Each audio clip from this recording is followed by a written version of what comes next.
If you're buying in Surrey or Langley, the listing price is not where you lose money. The real losses happen in the offer structure and closing details, and most buyers don't even realize it.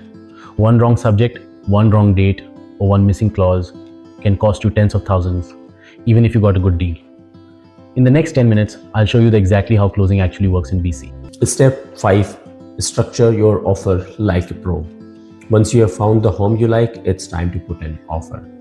You might be thinking putting an offer might be all about price, but trust me, price is important. However, it is not the only factor.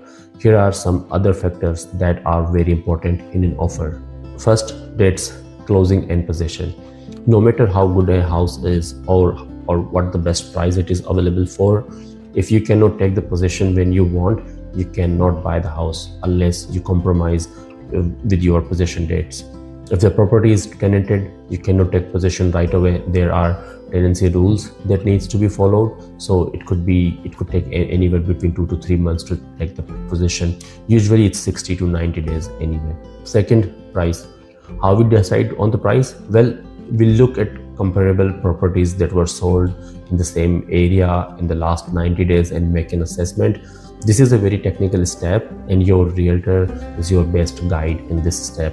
Although usually we look at past 90 days sales data, but in a hot market like we had in 2022, when the market dynamics were changing so rapidly, the past 90 days sales data were irrelevant, and we were looking at the past 30 days or sometime past 45 days sales data maximum. So this really depends on what type of market you are in. Are you in a buyer's market or are you in a seller's market? Third, subjects. They are also called conditions. Most offer, if not all, are conditional offer. That means certain condition must be met after you put an offer, and when those conditions are met, you remove those conditions, and then the offer becomes unconditional and binding. These conditions are to protect the buyers and allow them time to do the due diligence before purchasing the home.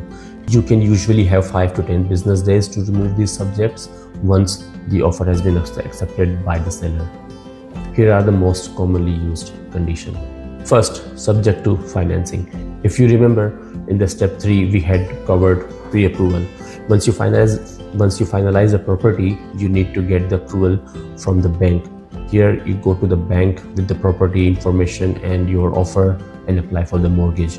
You usually have 5 to 10 business days to fulfill this condition, meaning get the final approval from the bank. If you don't get your mortgage by the subject removal date, your offer will collapse. And a quick money saving tip here, get the financing done first and inspection later, because if the financing doesn't go through, you don't have to pay for the inspection. Second, inspection. This subject allows you to hire a licensed property inspector to make sure the property is in good condition and there are no hidden defects, whether hidden or obvious, so that you can avoid unexpected surprises later on. This really gives you a peace of mind and avoid any unknown financial stress after the purchase. Next, insurance. This subject allows you to talk to an insurer to make sure the property can be insured properly, and this also gives you an idea of what your insurance cost would be. Next is property title. The title is the legal record of who owns the property and what are the legal rights or restrictions are attached to it. Reviewing title ensures you are getting clear ownership and not someone else's problem. Title helps you make sure who is the legal owner, what charges are registered on the title, such as existing mortgage, line of credit, builder liens, court order, city levies. The seller must clear all charges before you take ownership. In this way, you do not take any liability from the seller. Sometimes you might need legal advice to make sure the property title is clean and clear. Next, strata documents. Strata documents tell us how the building is run, how healthy it is financially, and what risk you are inheriting as an owner. Strata documents tell you about the bylaw. Can you have a pet? If yes, what are the restrictions? Is there an age restriction on the resident? Is there a rental restriction on renovation? Or what can you put in a balcony, such as a barbecue or plants? You need to review and know all these restrictions that will be applicable to you once you move in.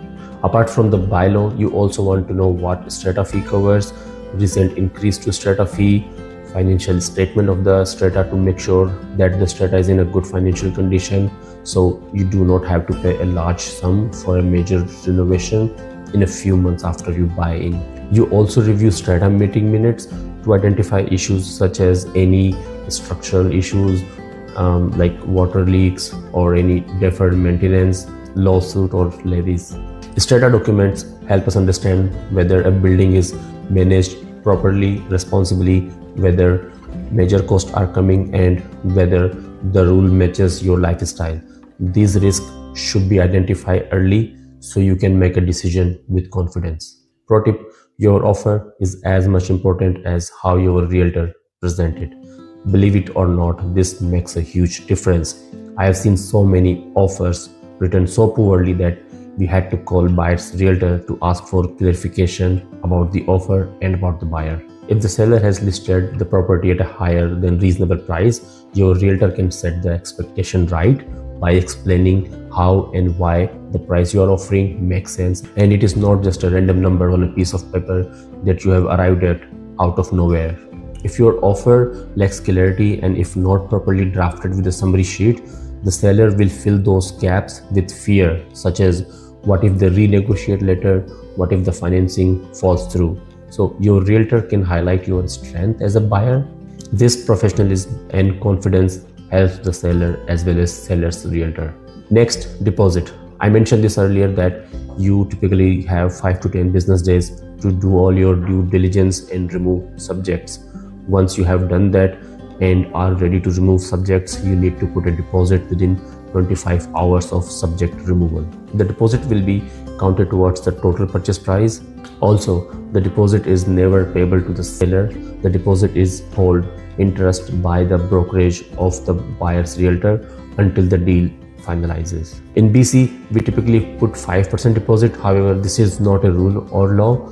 It is generally accepted practice. You can put as much as a few $1,000s if you want, but if you do that, the seller might think you are not a serious buyer and you could lose the deal, especially if there is another offer with a higher deposit, which is typically 5% of the purchase price. In a competitive market, a higher than 5% deposit can be a really good thing in your favor. Step number 6, close cleanly and confidently. Closing is just making sure money, ownership and key changes hand smoothly and legally. So here are the 5 steps to close cleanly and confidently. First, hire a lawyer or notary. Buyer needs to hire a lawyer or a notary to complete the purchase. You can choose your own lawyer or notary if you have one. Otherwise, your realtor can suggest you 3 options and then you can pick one that works best for you. After that, your realtor will send the offer and all other documents related to the property, and then your lawyer will prepare rest of the paperwork to finalize the deal.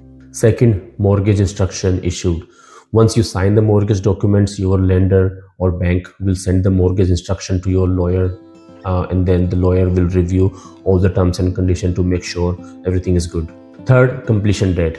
When you put an offer, your offer always have a completion date and a possession date. The completion date is usually in the next 30 to 90 days based on your negotiation, and the possession date is usually 1 day after the possession.